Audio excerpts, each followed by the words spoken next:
They don't want you to see it, not because it's dangerous, but because once you do, their power begins to crumble. Rude people thrive in a world where others are easily triggered. They feed on attention, drama, emotional outbursts, and most of all, they need you to react.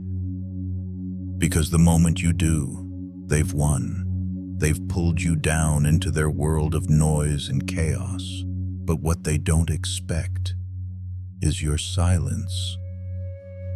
Not the silence of defeat, but the silence of calm power, a silence that says, "You don't get to decide who I am." It unsettles them. It breaks the script. They yell. You breathe. They jab. You observe. They wait for your anger, but you give them stillness. And that stillness, that is what they fear most. There's a reason rude people don't want you to know this. When you don't take the bait, you expose their weakness. You show the world that their loudest voice is still no match for your quiet strength. So today, let's step into that quiet strength together. Let me tell you a story, not about arguing, not about fighting back, but about how to leave a rude person completely speechless without saying a single word. Because sometimes the most powerful response is no response at all. A world that teaches you to react. We live in a time where being loud is mistaken for being strong. Everywhere you turn, someone's raising their voice, throwing opinions like punches, hoping to land a hit online. At work, even at the dinner table, the louder you are, the more people seem to listen. But here's the truth they don't tell you. Real power doesn't need volume. It needs clarity. It needs composure. And more than anything, it needs self-control. You see, the Stoics, those ancient thinkers who lived through war, betrayal, and heartbreak, knew something we've forgotten. They knew that the only battle worth winning is the one inside. Marcus Aurelius, Emperor of Rome, once wrote, "You always have the option to have no opinion about a thing, to not let it upset your soul." He wasn't saying be passive. He was saying choose where your energy goes. Because not everything deserves a reaction, and not every person deserves your peace. So when a rude person crosses your path, and they will, you have a choice. You can fight them, try to prove them wrong, let your emotions spill out like oil on fire, or you can step back, breathe. And remember, the one who stays calm in chaos isn't weak. They're the one in control. In this video, we're not going to give you clever comebacks or tricks to shut people down. Instead, we'll walk a different path, the path of stillness, the path of the wise. A path that not only leaves rude people speechless, but leaves you free. So if you've ever walked away from an argument feeling worse, if you've ever let someone's words ruin your day, if you're ready to stop giving your peace to people who don't deserve it, stay with me. This isn't just about handling rude people. It's about becoming the kind of person who no longer needs to. Because once you master your inner world, no one out there can touch you. Let's begin. Part 1. The Wolf That Doesn't Bark. And so, as we begin to walk that quieter path, the path where strength is still, not loud, let me tell you a story. One that lives not in the streets of Rome or the scrolls of a sage, but in the hush between two beating hearts, in the moments where we are provoked and choose not to strike. Once upon a modern time, there was a man, quiet, thoughtful, always observing. He worked in an office like many others, nothing grand, nothing poetic. Just emails, coffee, deadlines. But within him, there lived a different kind of fire, one that had long since burned through the need to prove himself to anyone. One day, a colleague, a loud man with a sharp tongue, decided to test him. He insulted his work in front of everyone, laughed at his ideas, waited for a reaction. The room grew tense, eyes darted between the two. Even silence held its breath, but the quiet man didn't flinch. He didn't defend. He didn't correct. He simply looked up, nodded once, and went back to his task. And just like that, the air shifted. This wasn't weakness. It was a form of strength most forget exists, the kind that doesn't need to bark because it knows it's the wolf. The wolf that doesn't bark is not silent because it is afraid. It is silent because it sees, it measures. It waits, and it only moves when it must. Those who shout loudest often have the least to say. But those who know who they are do not need to declare it. The Stoics understood this truth deeply. Marcus Aurelius, a man who ruled an empire yet feared his own temper, wrote, "The best revenge is to be unlike him who performed the injury." In other words, do not become what wounds you. Do not let the fire someone else carries burn your peace to the ground. Let's return to the man in the office. People thought him strange at first, cold, maybe even weak, but over time they noticed something. He never gossiped, never rushed to defend his pride, and yet somehow he rose. He was trusted. He was calm in crisis, and when he spoke, people listened, not because he was loud, but because he had weight. This is the paradox of true power. The quieter it is, the deeper it runs. Still waters, they say, reflect best, and a calm mind reflects truth like a mountain lake, unmoving, undistorted. When someone tries to bait you into a fight, pause. Not to suppress your feelings, but to observe them, like a shepherd watching over wild horses. Let the storm pass, let their words swirl and fade. Then ask yourself, does this deserve my peace? More often than not, the answer will be no. Rude people want noise. They want chaos. They want to feel bigger by making you smaller. But when you remain grounded, when you hold your center, they are left shouting into a canyon that does not echo back. You may be tempted to respond, to fight fire with fire. But remember this, a match may burn bright, but it dies quickly. A coal, though steady and silent, can warm a whole house. Be the coal. And if ever you feel alone in your silence, unsure if it matters, unsure if they notice, trust that they do. They always do. Because silence in the face of noise is not absence. It is presence. Unapologetic. Undeniable. Unshaken. The wolf doesn't bark, but its presence changes everything. So next time someone tests you, insults you, mocks you, do not rush to win the moment. Win the war within. And walk away carrying not bitterness, but peace. That is the kind of victory that leaves a mark, not on them, but on you. And that's what we'll carry into the next part of our journey, where we'll uncover why rudeness isn't just ugly, it's strategic, and how your silence disarms it more powerfully than words ever could. Let's keep walking. Part 2. When rudeness is a game of power. The wolf, as we saw, doesn't bark because it doesn't need to. But now we must ask, why do others bark at all? Why do they raise their voices, throw insults like stones in the dark, hoping one will hit? Because often, rudeness is not clumsiness, it's strategy. Not every sharp tongue is careless. Some are calculated, and the more peaceful you become, the more they'll test your stillness. Rude people aren't always trying to hurt you. Sometimes they're trying to control you. They want to throw you off balance, to make you explain yourself, to make you feel small, even if just for a moment. And the moment you take the bait, they win. Not because you're wrong, but because now they have your attention. Rudeness is a kind of currency in a world obsessed with dominance. It's used to signal, I am higher than you. I have power here. It shows up in sudden sarcasm, dismissive sighs, backhanded praise, but all of it leads back to the same desire, to pull you into a game where they set the rules. And the rule is simple. You react, they rise. But what happens if you don't? What if instead of biting the hook, you pause? What if, rather than clapping back, you look at them like one might look at a child throwing sand at the wind?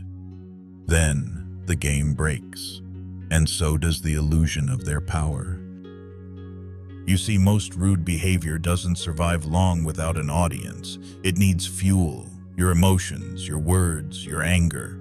But the Stoic, like a calm, slow-moving river, gives none of it. And in doing so, they reveal the truth behind the noise, that the rude person is not powerful, they're just loud. Marcus Aurelius understood this deeply. He wrote, "You don't have to turn this into something, it doesn't have to upset you." He saw the trap clearly. If someone offends you and you let it disturb your peace, the real damage doesn't come from their words, it comes from your decision to carry them within you. Let's return for a moment to that man in the office, the one who didn't answer. Why didn't he? Because he had nothing to prove. And because he knew the secret. Rude people often reveal more about themselves than they ever will about you. A rude person might say, "You're slow, foolish, weak," but what they truly show is their own impatience, their insecurity, their thirst for validation. And if you can pause long enough to see it, you'll realize something beautiful. Their noise is never about you. It's about them. It always was. So how do we protect ourselves from this kind of manipulation? With awareness, with grace, with distance. You don't need to outsmart a rude person. You need only to not give them what they seek. If they want your pride, offer them silence. If they crave your fury, offer them stillness. It may not be easy, especially when the insult is personal, when they hit close to the heart. But that's why this path requires strength, not of muscle, but of soul. Because choosing calm when everything in you wants to explode is one of the rarest and most powerful things a person can do. There's a saying from Epictetus: if someone succeeds in provoking you, realize that your mind is complicit in the provocation. You are not the puppet. You are the puppeteer of your own peace, and that is no small responsibility. So when life throws rude people your way, and it will, remember, they are playing a game, but you don't have to play. You can step off the board. You can walk away, and nothing unsettles a rude person more than being left with their own echo. Next, we'll explore the art of indifference, not as apathy, but as armor. Not as dismissal, but as devotion to your own stillness. Let's keep walking. Part 3, The Shield of Indifference. And now, having stepped away from the game that rude people play, we come to something quieter, but far more powerful. Not a sword, not a wall, but a shield. Worn not on the arm, but within the chest. Forged from something misunderstood by many: indifference. But what is this indifference? It is not coldness. It is not cruelty. It is not saying "I don't care" while secretly carrying the wound inside. No, the indifference we speak of is a sacred kind, the kind that protects, not rejects. That preserves your peace, not denies your heart. It is a boundary built from wisdom, a soft and steady refusal to let every sharp word cut deep. Imagine this: a traveler walks a long road through wind and dust. People on the roadside throw stones, shout names, spit insults into the air like curses. But the traveler keeps walking, not faster, not angrier. Just forward, because they know where they're going and the noise behind them. It's not the map. This traveler is you. And your journey, your peace, your growth, your soul is far too precious to be derailed by the bitterness of another. Epictetus, the former slave-turned-Stoic teacher, said it clearly: if someone speaks ill of you, do not defend yourself against their accusations, but say, "He obviously does not know me well, for he would not have said such things if he did." There is a kind of strength that comes from not needing to be understood. from knowing your own heart so deeply that no rumor, no insult, no outburst can shake it loose. This is what the shield of indifference does. It allows you to feel what is yours and release what is not.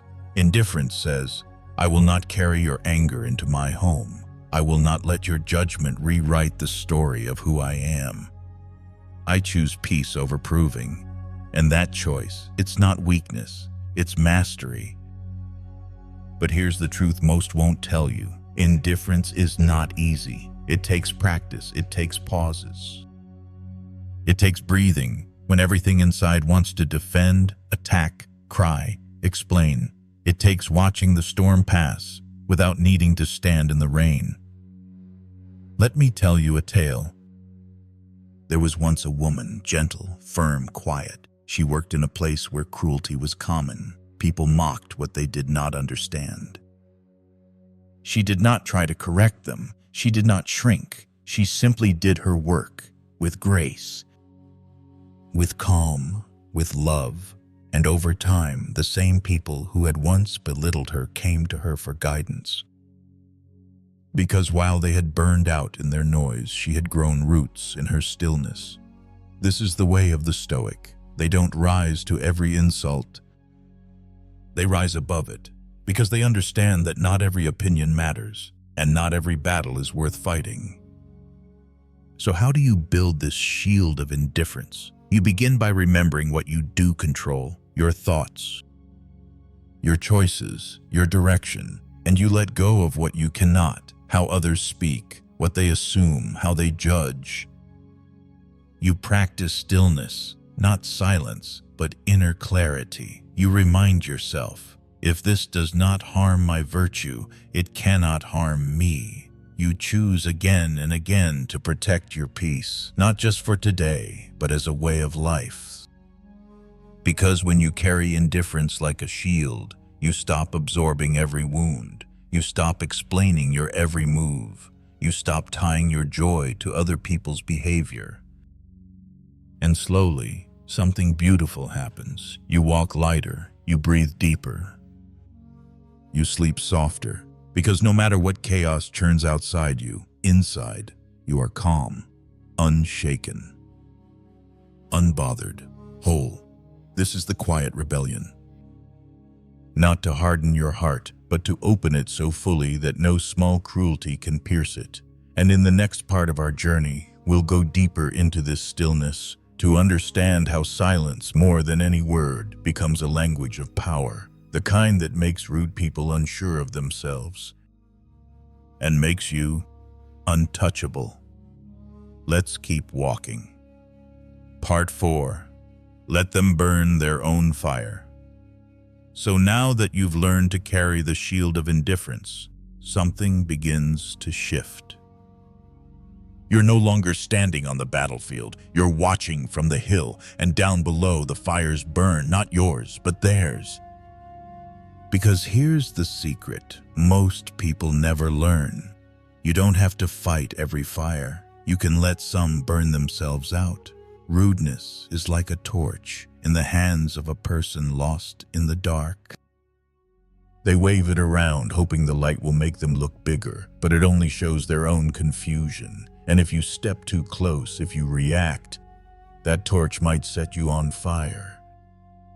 But if you stay still, if you stay silent, if you let their flame dance and flicker on its own, it dies. Not because you extinguished it, but because it never had enough fuel to last without your attention. The Stoics understood this deeply. They knew that not all enemies wear armor. Some come dressed in ordinary clothes. Some smile as they mock. Some laugh loudly so the world won't hear their insecurity. But you don't have to respond. Because what they say, what they shout, does not belong to you. Let me tell you a story. There once was a man who sat each morning at the edge of a market square. He sold nothing, he bought nothing, he simply watched. People came by, insulted him for his silence. They said he was stupid, arrogant, useless. Still, he said nothing. One day, a child asked him, Why don't you speak back when they laugh at you?" And the man smiled. "My silence makes them louder, but my peace makes them disappear." And sure enough, they did. That is what happens when you stop feeding fire. It starves. Think of your peace as sacred wood. Each time you respond with anger, it's like throwing that wood into someone else's flame. Soon there's smoke in your eyes. You're coughing on your own kindness, and what was once yours has been burned. But if you hold it close, guard it, protect it, you become untouchable. This is not about being passive. This is about being selective. Knowing that your time, your energy, your calm is currency, and rude people are not worth the cost. They want a reaction, because reaction gives them relevance. But when you don't react, when you keep your expression steady, your voice calm, you place a mirror before them. And in that mirror, they see their own foolishness reflected back. Marcus Aurelius once wrote, "The best revenge is to be unlike him who performed the injury, to be nothing like the one who seeks to harm you, to remain soft where they are hard, calm where they are frantic, rooted where they are lost." So the next time someone comes at you with fire, with sarcasm, with snide remarks, with eyes full of venom, let them burn, not in anger, but in their own heat. And when they finally tire, when the fire dims, they will see you there, untouched, whole, unaffected, and perhaps they'll wonder where your strength comes from. But by then it won't matter, because you will have already walked on to something higher, to something better. That is the way of the Stoic. They do not chase fights. They do not dance with fire. They let the storms pass and remain the mountain underneath.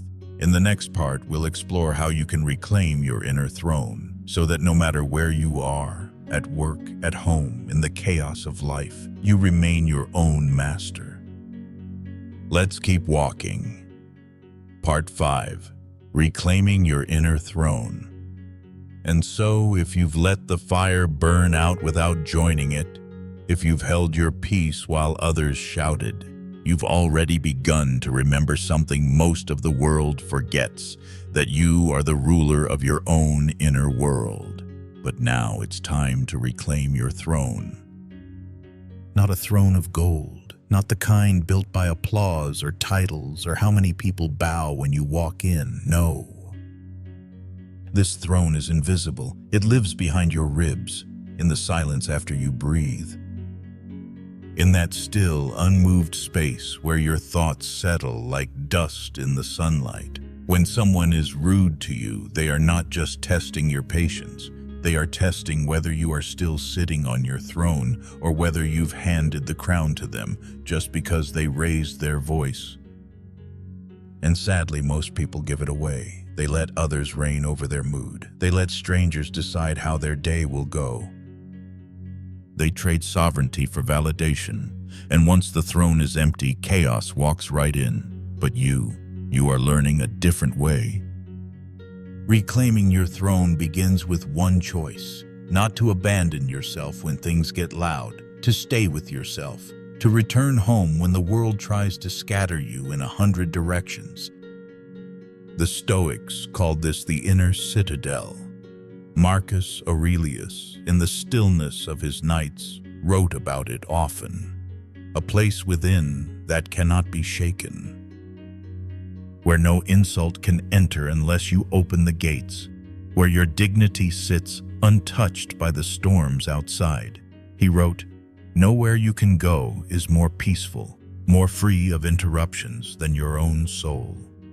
That means even when you're in a room full of tension, even when your heart starts to race, even when someone slams the door or raises their voice or mocks your silence, you can still choose to return to your throne. You can still rule from within, because when you sit there, truly sit, you begin to see everything differently. You stop needing to convince anyone. You stop needing to defend every word. You stop needing to win every moment. Why? Because kings and queens don't argue with jesters. They don't descend into the court every time someone throws a stone. They sit. They watch. They choose their movements with care, and you can do the same. But here's what's most powerful. Your throne isn't just for protection. It's a place of creation. From it, you decide how to live, how to respond, who to become. You write your values in the stone. You carve stillness into the pillars. You hang silence from the rafters like sacred cloth. And soon, people begin to feel it. Even the rude ones. They may not understand it, but they'll sense it. They'll hesitate before speaking to you with disrespect. They'll watch your eyes for signs of weakness and find none, because you are there, seated, still, watching from behind a calm that is not for sale. This is what it means to reclaim your inner throne, to be so deeply rooted in who you are that nothing can uproot you. Not gossip, not slander, not raised voices, not even betrayal. Because while others are busy chasing crowns made of noise and approval, you are building something eternal, something no one else can touch, something that cannot be stolen. So if ever you feel shaken, if ever you catch yourself about to explain, to argue, to match their fire, pause, return, breathe. Take your seat. The world may roar, let it. The throne remains. And in the next part, we will uncover how your quiet presence, your calm in the storm, becomes not just a shield for you, but a quiet rebuke for those who try to stir the wind. Let's keep walking. Part 6, the quiet rebuke. So now, seated upon your inner throne, grounded and unshaken, you begin to notice something curious. Your silence is no longer just for you. It becomes a mirror. And those who once mocked you, provoked you, tried to stir the wind within you, begin to hear something they did not expect, their own echo. This is the quiet rebuke. It does not shout. It does not accuse, it simply reflects. Imagine this: a rude person throws a comment like a dart, but it hits no wall, no shield, because you are not playing the game. You're not even standing in the arena anymore. You're seated far above in that calm citadel you've built within. And in the absence of reaction, their words float and fall. And suddenly they are left holding the weight of their own cruelty. This is the power of the quiet rebuke. It turns the rude person's energy back onto themselves, without you lifting a finger. Let me tell you a story. There was once a young craftsman in a village of many proud voices. He was gentle, honest, and rarely spoke unless he had something of value to say. One day, a wealthy merchant, known for belittling others, came into the craftsman's shop and began to mock the tools, question the prices, insult the simplicity of the work. The craftsman listened. Then, instead of replying, he offered a warm cup of tea and went back to carving wood. The merchant, confused, waited for a rebuttal, but none came. Instead, he stood in the quietness of that little shop, and for the first time, he heard himself, how loud he was, how bitter, how unnecessary. He left that day having bought nothing, yet something in him had shifted. That is what happens when you do not meet rudeness with more noise. You create space, and in that space the rude person meets themselves. And sometimes that is the most uncomfortable encounter of all. The Stoics knew this well. They believed that restraint in the face of insult was not just a virtue, it was a kind of wisdom. A way of teaching without speaking, correcting without condemning. Seneca once wrote, "A great mind becomes invincible by learning to ignore small provocations." He understood that silence, when chosen deliberately, can cut deeper than any clever insult. Not to harm, but to awaken, because silence has weight, and when you carry it with grace, it speaks. not loudly, but clearly. It says, I am not here to fight you. I do not need to prove myself. I know who I am, and I won't trade my peace for your chaos. And in that knowing, there is power. There's a moment when people begin to sense they cannot move you.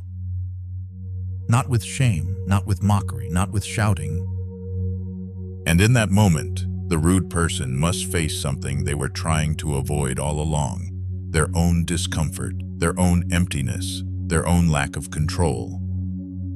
Because they wanted to dance, and you didn't step onto the floor. They wanted a reaction, and found a mirror instead. But here's the beauty of it all. Your silence is not just a defense. It becomes an offering, a subtle invitation for others to rise, to meet you at your level, to feel your calm and long for it in themselves. Not everyone will. Some will grow louder before they quiet. But some will remember the stillness you held and wonder how to find it too. And without preaching, without pointing fingers, you've already taught them. You've already planted the seed. This is the quiet rebuke. It does not humiliate. It does not shame. It holds the light, soft and steady, and says, you may join me here when you're ready. In the next part of our story, we'll step even deeper into this presence, because when you no longer need to win, when you let go of the desire to even have the last word, something remarkable happens. You realize you've already won. Let's keep walking. Part 7, your silence is a wall they cannot climb. From the quiet rebuke grows something even more profound. You begin to realize that it's not just that you haven't lost, it's that you've already won, not in the way most people think. Not with applause or sharp retorts or standing ovations, but in the way that matters most. You are no longer moved. And to those who seek to provoke, to those who poke and prod, this is terrifying. Your silence becomes a wall, not cold, not cruel, but impenetrable. They push, it doesn't budge. They yell, it doesn't echo. They climb, hoping to draw you into a fight, and find nothing to hold on to. Because when you no longer need to prove yourself, you are free. Rudeness is a performance, but it only works when the audience claps or boos or shouts something back. You've left the theater. You've chosen a different room. One filled with stillness, with clarity, with dignity. And in that room, their noise cannot reach you. Let me tell you a tale. There was once a teacher, wise, humble, kind. Each day he taught with care, though one student mocked him endlessly, interrupted him, rolled his eyes, tried again and again to get under his skin. The teacher never raised his voice. He never punished him. He simply taught as if the student's cruelty were a leaf on the wind, present but passing. One day the student asked, "Why don't you ever respond to me? Aren't you angry?" And the teacher smiled gently. "I don't speak to shadows," he said. "I wait for the person to return." That is what silence can do. It says, "I see what you're trying to do, but I know it's not the real you." It gives space without surrender. It holds firm without closing off the heart. This is not detachment, it is mastery. It is choosing what enters your mind. It is guarding your soul with presence and love. It is knowing that if someone cannot meet you in calm, they cannot meet you at all. Marcus Aurelius reminded himself often to accept without arrogance, to let go without resentment. That's what your silence can become, a boundary wrapped in grace.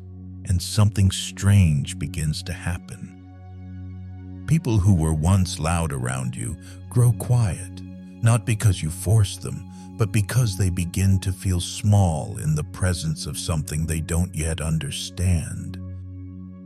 They sense a kind of weight in your quiet that their noise can't penetrate. Your silence becomes your presence. It speaks without sound. It teaches without instruction. It protects you, and invites others to step into their own stillness if they're willing. And even if they're not, it doesn't change you. Because you are no longer reacting, you are responding with intention or not at all. And that is where your strength lives now. So the next time someone tries to bait you with sarcasm, with blame, with biting words meant to slice, remember this: you are the stone in the stream. The wave may crash, but it cannot move you. And when you remain still, when you choose silence not from fear, but from power, they will see the wall, and they will know there is no door they can force open here, only one you might invite them through one day if they learn to knock with grace. In the next part of our journey, we'll explore that final shift, the moment where you realize that nothing needs to be said, because peace doesn't shout, it simply is. Let's keep walking. Part 8. When you no longer need to win, you've already won. And now we come to the final turning. You've held your peace in the face of fire. You've chosen stillness over noise. You've let your silence speak louder than retaliation ever could. But something deeper now begins to take root within you. Something that doesn't just end the fight, it ends the need to fight at all. This is the quietest kind of power. When you no longer need to win, you've already won. Rudeness is a contest. A push to be right, a game to one-up, to outwit, to come out on top. But what if you step out of the ring entirely? What if you decide that the only person you need to be better than is the one you were yesterday? Then the entire game collapses, because rude people want one thing: to drag you into their storm. But you've chosen to be the sky, wide, unmoved, beyond reach. Let me tell you a final tale. There was once a woman who ran a small, quiet inn at the edge of the forest. Travelers passed through, some kind, some bitter, some arrogant. Many complained about the food, the rooms, the weather. They spoke harshly, tried to provoke, but the woman always welcomed them with the same warm tone. She offered tea. She listened, she never argued, and when they left, something in their eyes had changed. One asked her, "Why don't you ever speak against us, even when we are cruel?" She smiled and said, "Because you're not the mountain I'm climbing, you're just the wind passing by." And that is it. That is the secret. You are here for your own journey, not to conquer every voice, not to be louder than every critic, but to climb your mountain steadily, silently, with purpose. You do not need to outwit rudeness. You do not need the last word. You do not need their approval or their apology, because the moment you decide that your peace matters more than your pride, you've already won. The Stoics called this inner freedom. The ability to choose your response, to live by your values, to remain unshaken in a world full of tremors. They didn't write about triumph in the usual way. To them, triumph was waking up each day and not being ruled by anger. It was choosing virtue over vengeance, stillness over shouting, clarity over chaos, and that is the power you now carry. You are no longer playing to win the argument. You are living to win your soul back, to walk in dignity, to move through life like water, strong, soft, impossible to hold or control. There will always be rude people, but they cannot reach where you now stand. Because you no longer sit at their table, you've built your own, and when they pass by looking for a reaction, looking for a crack in your calm, they will find none. Only quiet, only warmth, only peace. That is the ultimate victory. Not to win over them, but to win over yourself. And in that space of sovereignty, you walk freely. Not as one who must prove, but as one who simply is. Let's end this journey where it began, in stillness, in strength, in silence. To be calm is the highest achievement of the self. You've earned that calm, and it's yours to keep. Oh, now, dear traveler, you know the way. You've walked with the wolf that doesn't bark. You've seen the fire burn itself out. You've learned to hold the shield of indifference, to rule from your inner throne, and to offer the quiet rebuke that speaks louder than noise. And finally, you've discovered the greatest power of all, the freedom that comes from no longer needing to win. Not every battle needs your presence. Not every insult deserves your energy. And not every rude voice should be allowed a seat at the table of your mind. You are not here to shout over others. You are here to stand within yourself, anchored, aware, awake. If this story stirred something in you, if it helped you breathe deeper, stand taller, or simply feel less alone in the face of life's noise, then I invite you to stay on this path. Subscribe to the Stoic Philosophy channel, not because you need more noise, but because you're choosing more peace. Here, we honor stillness. We walk with Marcus Aurelius, Seneca, Epictetus, not as dusty names from books, but as old friends guiding us home to ourselves. If you found value in this journey, there are other stories waiting for you here. Stories to quiet the storm, to help you sleep easier, to remind you that you are enough, even in silence. So, take a moment, subscribe, watch the next video, and keep walking with us, because in a world full of shouting, being calm is not just rare, it's revolutionary. Until next time, stay grounded, stay wise, and above all, stay free. The soul becomes dyed with the color of its thoughts. Marcus Aurelius.